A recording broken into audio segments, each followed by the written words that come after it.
Será que seu talento ainda tem valor? Para os profissionais criativos, como fotógrafos, locutores, ilustradores, isso tem virado um grande campo de batalha. Desde 2020, a inteligência artificial não veio para colaborar, ela veio para substituir. E os números são brutais. A BBC News já documentou profissionais como ilustradores perdendo até 95% da sua renda mensal. Enquanto isso, o mercado de vozes sintéticas, aqueles que usam o Eleven Labs e essas ferramentas que fazem locução por inteligência artificial, chega a crescer 30% ao ano. Estamos vivendo uma fratura do mercado. De um lado, a aniquilação de muitas profissões artísticas e criativas. Do outro, temos uma elite que, segundo o site Upworks, tem cobrado até 40% mais caro por dominar a tecnologia de inteligência artificial. Este não é um vídeo que fala sobre o futuro. É um vídeo sobre uma reestruturação violenta que está acontecendo no mercado de marketing e de conteúdo. E a grande pergunta que eu faço é: de que lado o seu trabalho será que está? Vamos ver alguns pontos aqui. Para entender a escala dessa transformação, vamos começar por uma profissão que sempre foi tida como uma profissão de elite para poucos e que eu imaginei que nunca fosse acabar, que é a profissão de ilustrador. Pense nesse número. Uma documentação da BBC News diz que profissionais em 2021 que faturavam 7 mil por mês, hoje estão faturando R$300. Isso não é uma crise, isso é um colapso. E eu tenho presenciado casos terríveis com ilustradores, casos de clientes que viram para o ilustrador e falam: cara, eu gosto muito do seu trabalho, mas se eu pagar $10 por mês lá no CREA ou no Leonardo AI, eu consigo gerar 300 imagens tão boas quanto a sua.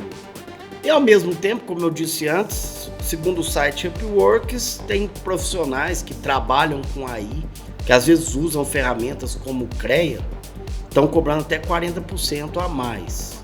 O valor hoje do trabalho artístico, criativo, não está mais na execução da tarefa. Se você sabe pintar, se você sabe usar uma lente, por que você usa tal técnica, por que você usa isso ou aquilo e esse equipamento, essa tinta e esse pincel.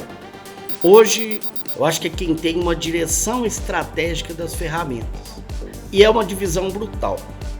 E se você quiser entender um pouco mais sobre onde estamos nesse processo e como vai ser a estratégia disso tudo, te convido a se inscrever no canal e deixar seu like. Se para os ilustradores o ataque foi direto, para os fotógrafos ela veio bem mais silenciosa e bem mais perigosa. Um exemplo é o modelo antigo de licenciamento que você tinha nos sites como Shutterstock. O fotógrafo ia lá, tirava fotos, subia para o marketplace da Shutterstock, que é um exemplo de site onde as pessoas compravam as fotos desse fotógrafo e pagavam uma porcentagem por ela. A plataforma ficava com uma porcentagem e o fotógrafo ficava com outra. Esse modelo está morrendo. O relatório financeiro da Shutterstock, que agora foi fundida com uma outra grande chamada Get Images, é a prova disso. Em 2024, a receita de vender fotos para as pessoas, o fotógrafo tira foto e vende para as pessoas no site, cresceu só 3%.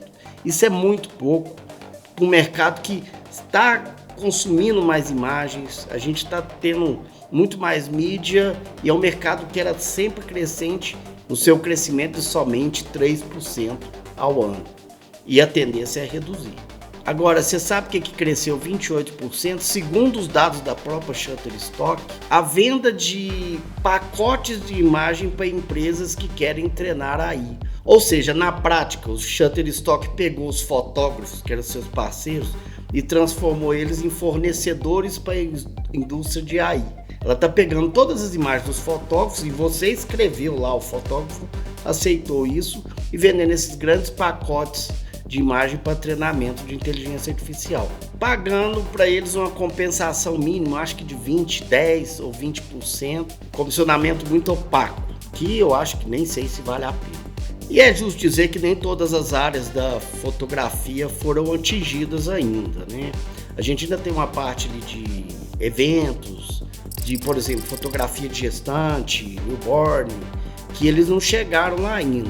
Mas é importante dizer que mesmo essas profissões, com a chegada das AIs nos smartphones, tem permitido que as pessoas comuns tirem fotos não profissionais, mas aceitáveis, e acaba que o mercado até desses mercados muito específicos, dessas áreas muito específicas, no caso do evento, de warning, elas acabam que o cara tira com o celular e fica mais ou menos, eles aceitam, também tirando uma parte do mercado do fotógrafo. E se você é um profissional de marketing, quer entender e se adaptar a esse mercado, te convido a participar do nosso grupo de WhatsApp aqui no link fixado. Lá a gente tem várias discussões sobre para onde vamos, para onde viemos, e falamos também de ferramentas, tanto de inteligência artificial, as novas, o que está acontecendo, quanto também falamos bastante sobre design, computação gráfica e o que está surgindo de novo no mercado. Voltando à fotografia, nós temos o exemplo também da fotografia de produto, que sempre foi uma coisa muito rentável para os fotógrafos, que hoje praticamente está acabando, está se exaurindo. Se você pegar, por exemplo, fotografia de alimentos, aumentou muito a demanda de fotografia de alimentos. Você pode pensar, qualquer restaurante hoje que esteja no iFood, ele precisa de imagens para colocar no cardápio e tudo mais. O que acontece é que esses profissionais, antigamente, você tinha uma pizzaria, você pagava lá entre 1.500 até 5, 6 mil reais, até mais, para tirar fotos das pizzas, dos produtos, das mesas e tudo, para você colocar lá no teu cardápio, para você colocar no iFood, folder promocional, outdoors e tudo. Hoje, se você pegar aí um Midjourney, um Flux, você consegue imagens fantásticas da pizza de mussarela do lado da taça de vinho, maravilhosa, e você vai gastar, o que eu falei, 60 reais por mês. Por que eu vou contratar um fotógrafo de 3 mil reais? Culpa do empresário? Não é culpa do empresário, porque ele vive dessa rentabilidade e ele vai tentar economizar ao máximo desde que tenha qualidade. E isso está acontecendo na pizzaria legal mais perto de você. E eu vou fazer uma observação, muitas dessas ferramentas fazem imagens magníficas, que dependendo do mercado que você está, o fotógrafo da cidade não dá conta de fazer aquilo. Ele não tem nem recurso, nem estúdio para conseguir fazer uma imagem tão legal. E agora vamos falar dos locutores, que eram os grandes caras da era do rádio, que tinham os vozeirões e tal, e as meninas que tinham aquela voz sexy. Isso aí também é outra coisa que está extremamente ameaçada. O mercado de geração de voz por IA foi aqui, avaliado em 5 bilhões de dólares em 2024. Parece pouco, falando de mundo, mas a projeção é que em 2033 esse mercado gere 54 bilhões de dólares. Eu estou falando de bilhões, 5 bilhões em 2024, 54 bilhões em 2033. Por quê? A mensagem do WhatsApp, o telefone, o atendente, o telemarketing, isso tudo vai ser voz por IA. Não tem lugar para pagar o locutor com a voz bonita que estudou para isso. Não vai ter isso mais. E já acontece aqui na produtora. Já aconteceu da gente usar a voz sintética em comerciais e ficar muito bom. E não é porque assim é uma gambiarra. Na faixa de preço que eu tinha, que um locutor custava aí 300 reais, esse locutor de 300 reais, que é um locutor médio, que ele gravava uma locução e vão lá de 1 minuto, alguma coisa assim, esse de 300, ele pode ser substituído hoje já por essas IAs generativas de voz e fica muito bom. Claro, tem as estrelas, os Walker Brás da vida, que tem aqueles vozeirões conhecidos, mas isso é uma tendência que a geração Z não vai ligar. Isso tem um problema de geração, porque a geração que vem, ela não liga mais para essas referências de vozes maravilhosas, que é o que os Baby Boomers, XY tiveram. Então perdeu-se essa referência do grande locutor. Muita gente até acha esses locutores muito meio canastrão. E que todos esses dados indicam é que o trabalho criativo está saindo da execução para a estratégia.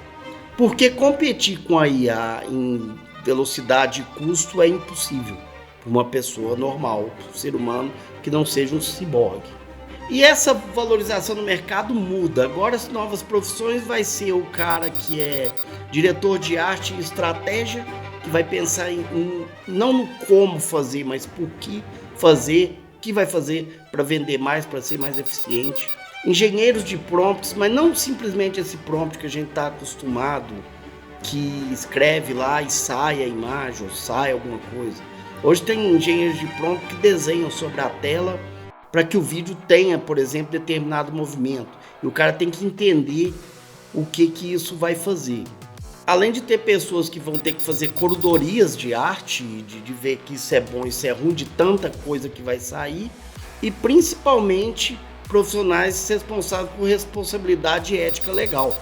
Porque com esse tanto de imagem saindo, de locução e de vídeo, você ter um fiasco na sua campanha é fácil também, né? Então tem que ter alguém para pensar nisso. Essas talvez sejam as profissões que vão ser salvas nesse processo. E assim, gente, eu não estou aqui para passar a mão na cabeça de ninguém. A era do trabalho criativo como conhecemos acabou. A questão agora é saber de que lado dessa história a gente está, onde a gente vai se posicionar nisso. E a discussão não termina aqui. Te convido a deixar seu like, seu comentário e vamos falar sobre isso, que esse assunto ainda vai longe.